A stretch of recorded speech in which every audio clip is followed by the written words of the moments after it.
Hey, have you ever walked into a room and felt something heavy in the air, like the world just shifted a little? Maybe it's your elderly mom, sitting quieter than usual, her eyes distant. It's not loud or obvious, but it hits you hard, right in the chest. That feeling? It's not just you. It's your heart noticing what your eyes might miss. Doctors and caregivers see this all the time. Tiny changes in someone you love that hint they might be nearing their final year. Most of us don't catch these signs until it's too late to really connect. I'm about to walk you through 5 subtle signs that could mean your loved one is in their last chapter. This isn't about scaring you, it's about giving you a chance to make every moment count. I've spent years talking to families, and I've seen how knowing these signs helps them find peace and say the things that matter most. By the time we're done, you'll spot these changes and know exactly what to do, not with fear, but with love. You'll learn how to be there for them, fully, without regrets. Families who see these signs early? They're the ones who get to hold hands, share stories, and feel ready when the time comes. Let me tell you about a moment that changed everything for me last week. It's why I'm sharing this with you now. I was visiting my aunt, who's 87. She's always been sharp, stubborn, full of life. But last week she looked at me, smiled, and said, "You being here is enough." It stopped me cold. That wasn't just sweet, it was a sign. And it made me realize how many of us miss these quiet moments that scream something big. Stick with me, because these signs I'm sharing, they're your chance to be there, truly there, before it's too late. You've probably felt it before. You're sitting with your elderly dad or grandma, and something's just off. They're not sick, not in pain, but they seem quieter, like they're carrying a weight you can't see. Maybe they're staring out the window longer or forgetting small things they used to love, like their morning coffee ritual. It's not loud. It's this quiet shift that makes your heart ache. Here's what makes this so hard. These changes aren't like the big moments you see in movies. No hospital beds or dramatic goodbyes.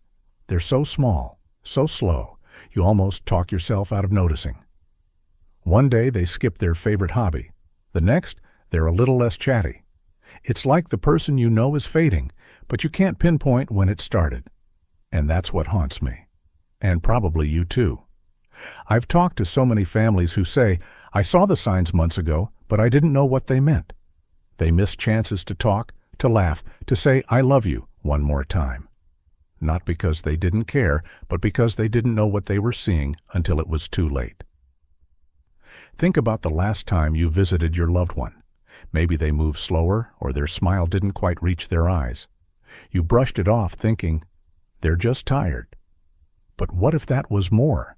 What if those moments were your chance to lean in, to ask questions, to really listen? Missing that can leave you with a knot in your stomach that never goes away. That's why these signs I'm about to share are so important. They're not just clues, they're invitations to show up differently, to be present in a way that matters. The first sign is something so subtle, you might mistake it for something else entirely. But once you see it, you'll never look at your loved one the same way again. Let's dive into it. Sign number 1, the quiet release. Let's dive into the first sign, something I call the quiet release. It's when your elderly loved one starts letting go of things that used to define them. You might notice it in small ways, but it's huge once you see it. This isn't just them slowing down or getting tired. It's deeper, like they're peeling away parts of their life that don't matter anymore. Picture this. Your grandma, who always dressed up for every family gathering, starts wearing the same soft cardigan every day. Or your dad, who spent hours polishing his car, doesn't care if it's dusty now. Maybe they stop reading the newspaper they loved or skip the gardening they used to live for. At first you think, they're just getting older. But this is different. It's not about ability. It's about what they care about. Here's what's really going on. Their mind and heart are shifting focus. Medical research shows that as people near the end of life, their brains start saving energy for what matters most: love, family, peace. It's like they're clearing out the clutter of life to make room for what's truly important. This isn't giving up. It's a kind of wisdom, a way of saying, this doesn't matter anymore, but you do. Let me tell you about Sarah, a woman I met last year. Her grandpa, Tom, was a retired chef who loved cooking elaborate dinners. But last summer, he stopped. He'd just heat up soup or ask for simple sandwiches. Sarah thought he was just tired, but then she noticed he'd also stopped fussing over his fancy ties or his old recipe books. He was letting go, not because he couldn't cook, but because he wanted to spend his energy sitting with Sarah, talking about her childhood. That's the thing about the quiet release. It's heartbreaking, but beautiful. Your loved one is telling you, without words, what matters now. They're not pulling away from you. They're pulling you closer. But here's the twist. Most families miss this sign because it looks so ordinary. And if you miss it, you might miss the chance to meet them in this new, sacred space they're creating. So, what do you do when you see this? Don't fight it. Don't try to push them back into who they were. Instead, lean in. If they're wearing that same sweater, compliment it. If they skip their old hobbies, ask what they'd love to do instead. Maybe it's just sitting together, listening to their favorite song. This is your chance to connect on their terms, not yours. Now, here's where it gets really interesting. While this first sign is about letting go, the next one is almost the opposite. It's a burst of life that can fool you into thinking everything's fine. But when you hear what it really means, you'll see your loved one in a whole new light. Let's talk about that next. Sign number 2. The sudden spark.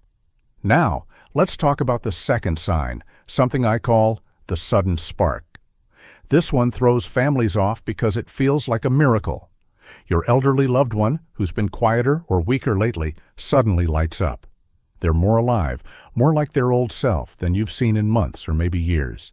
It's exciting, but there's a twist you need to understand. Imagine your grandpa, who's been foggy and distant, suddenly telling you stories from his youth with every detail crystal clear. He's laughing, asking about your life, or even cracking jokes like he used to. Maybe your mom, who's been too tired to talk much, starts calling family members or sharing memories with a warmth you thought was gone. It feels like they're back, stronger, sharper, full of life. Here's the truth. This isn't just a good day. Doctors call this terminal lucidity, a phenomenon where people nearing the end of life have a sudden burst of energy and clarity. Research shows it happens in up to 30% of cases, often in the final weeks or months. It's like their mind and soul are rallying for one last moment of connection, a chance to tie up loose ends or share love they've held inside. Let me tell you about Maria, a friend's aunt I met recently. Maria had been withdrawn, barely speaking, for months. Then, one weekend, she was different. She spent hours telling her kids about her childhood in Italy, laughing about old pranks, even singing a lullaby she hadn't sung in decades. Her family thought she was getting better, but 2 weeks later, she passed away. That spark wasn't recovery, it was her heart reaching out one last time. This sudden spark is beautiful, but it's also tricky. You might want to believe they're healing, but deep down, it's a sign their time is short. It's their way of saying, I'm still here, and I want to be with you. Missing this can mean missing their final gift, a moment to connect deeply, to laugh, to cry, to say what needs saying. It's a chance most families don't realize they're getting until it's gone. So, how do you handle this? Don't just celebrate it, embrace it. When they're suddenly talkative, listen like it's the last story you'll hear. If they want to call family or look at old photos, make it happen. Ask questions, share memories, tell them you love them. This is your moment to soak up their light because it's brighter than you might ever see again. Now, here's where it gets even more profound. While this spark is about them reaching out, the next sign is about them pulling inward, creating something sacred in their world. It's a shift that's easy to miss, but once you see it, it'll change how you show up for them. Let's dive into that next. Sign number 3. The nesting instinct. Let's move to the third sign, something I call the nesting instinct. It's when your elderly loved one starts changing their space in ways that seem small but mean so much. They're not just rearranging furniture or tidying up. It's like they're building a safe, sacred corner of the world to hold them as they prepare for what's next. This shift is subtle, but it's powerful when you notice it. Picture your grandma moving her favorite armchair to face the garden she loves. Or your dad, who always sat in the living room, now spends all his time in his bedroom, surrounded by old photos. Maybe they ask you to bring a specific blanket or keep a family picture closer. They might avoid certain rooms altogether, like they're drawn to one spot that feels just right. These aren't random choices. They're deliberate. Here's what's happening. Research on end-of-life behavior shows people often create a comfort zone as they near their final months. It's not about physical comfort alone. It's emotional and spiritual. They're surrounding themselves with things that anchor them to love, memories, or peace. It's like their heart is choosing what to hold on to as they let go of the bigger world. This is their way of making a space that feels like home for their soul. I'll never forget my neighbor, Mr. Chen. He was 90, frail but sharp. Last spring, he stopped using his big dining room and started eating every meal at a small table by his window where he could see his rose bushes. He asked his daughter to hang his late wife's painting nearby. At first, she thought he was just being picky. But then she realized he was creating a space where he felt closest to his wife, to his happiest memories. He passed a month later, right by that window. This nesting instinct is so moving because it's your loved one telling you what matters most. They're not shutting you out. They're inviting you into their world, but it's a smaller, more intentional one. If you miss this sign, you might push them to get out more or be normal, and that can feel like rejection to them. But if you see it, you get to join them in this sacred space, sharing moments that feel eternal. So, what do? Honor their space. If they want their chair by the window, help move it. If they ask for a photo or a keepsake, bring it without question. Sit with them in their chosen spot, even if it's just to hold their hand or talk about nothing. This is your chance to show them you see their needs, that you're with them in this quiet, meaningful shift. Now, here's where it gets even deeper. While this sign is about creating a safe space, the next one is about retreating into a different kind of stillness, one that might scare you at first. But when you understand what it really means, it'll change how you care for them. Let's explore that next. Sign number 4, the long rest. Let's talk about the fourth sign, something I call the long rest. This one can shake you because it's so noticeable, yet so hard to accept. Your elderly loved one starts sleeping a lot, way more than usual. We're talking 12, 14, even 16 hours a day. It's not just naps. It's a deep, almost otherworldly sleep that makes you wonder if they're slipping away right in front of you. You might see your grandma dozing off mid-conversation, her head nodding gently. Or your dad, who used to be up early, now stays in bed past noon, waking only for short moments. You might catch yourself checking their breathing, heart pounding, because they look so still. It's not like they're sick or in pain. It's just this heavy, peaceful rest that feels different, like they're somewhere else entirely. Here's what's happening. Research shows that as the body nears the end of life, it naturally slows down to conserve energy. Studies from hospice care suggest that increased sleep is common in the final months as the body shifts into a kind of low-power mode. It's not depression or even illness in the usual sense. It's their system preparing for a big transition, focusing energy on what's essential, like staying connected to you in their waking moments. I remember my friend Lisa's story about her mom, Clara. Clara was 85 and had always been a light sleeper up at dawn, but last fall she started sleeping through entire days. Lisa would sit by her bed, worried, watching her mom's calm face. One day, Clara woke up and whispered, "I saw your dad in my dream." He was waiting. Lisa realized those long sleeps weren't just rest. They were moments where Clara was finding peace, maybe even connecting with something beyond. This long rest can feel scary because it's like they're fading. You might want to wake them to bring them back to you. But this sleep is a gift. It's their body giving them rest for the journey ahead. If you push against it, you might miss the beauty of those quiet moments when they do wake up, eyes soft, ready to share a smile or a memory. Those moments are precious and they're fleeting. So, what do? Don't fight the sleep. Guard it. Keep their space quiet, comfortable, and safe. When they wake, be there, fully there. Don't rush them to stay awake or be active. Instead, hold their hand, share a story, or just sit in silence. Those waking moments are when you can connect deeply, and they'll feel your love even in their rest. This is your chance to honor their rhythm. Now, while this sign is about retreating into rest, the next one is about reaching out in a way that'll touch your heart. It's a shift that feels so simple but carries so much meaning. When you see it, you'll want to hold every moment close. Let's dive into that next. Sign number 5. The heart's overflow. Let's talk about the 5th sign, what I call the heart's overflow. This is the most powerful sign, the one that can change every moment you have left with your elderly loved one. It's when they start expressing gratitude in ways that feel almost too big for the moment, like they're seeing the world with new eyes. This isn't just politeness, it's a profound shift that shows they're cherishing every second. You might notice your grandpa thanking you for a cup of tea like it's the greatest gift. Or your mom, who's always been reserved, suddenly tells you how much your visits mean, her voice soft but heavy with feeling. They might thank you for small things, sitting with them, calling, or just listening, with a warmth that catches you off guard. It's like every gesture, every moment, is lit up with meaning for them. Here's what's happening. Studies on end-of-life experiences show that people often become hyper-aware of love and connection as they near their final months.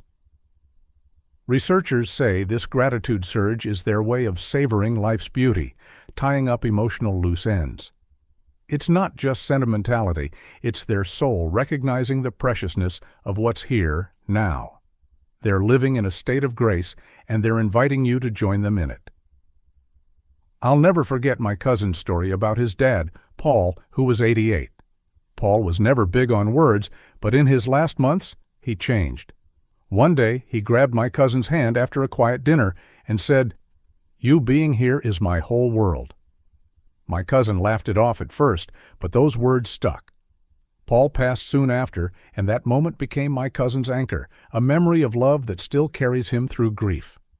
This heart's overflow is so moving because it's your loved one giving you a gift, their truth, raw and open. It can feel overwhelming, even awkward, because we're not used to such raw gratitude. But if you brush it off or miss it, you might miss their final way of saying, "You matter to me." This is their heart reaching out, asking you to meet them in this sacred space of love and appreciation. So, what do? Receive it. When they thank you for something small, don't wave it away. Say, "I'm so glad to be here with you." If they share how much you mean, tell them you feel the same. Write down their words, hold their hand, stay in the moment. This is your chance to soak up their love and give it back, creating memories that will stay with you forever.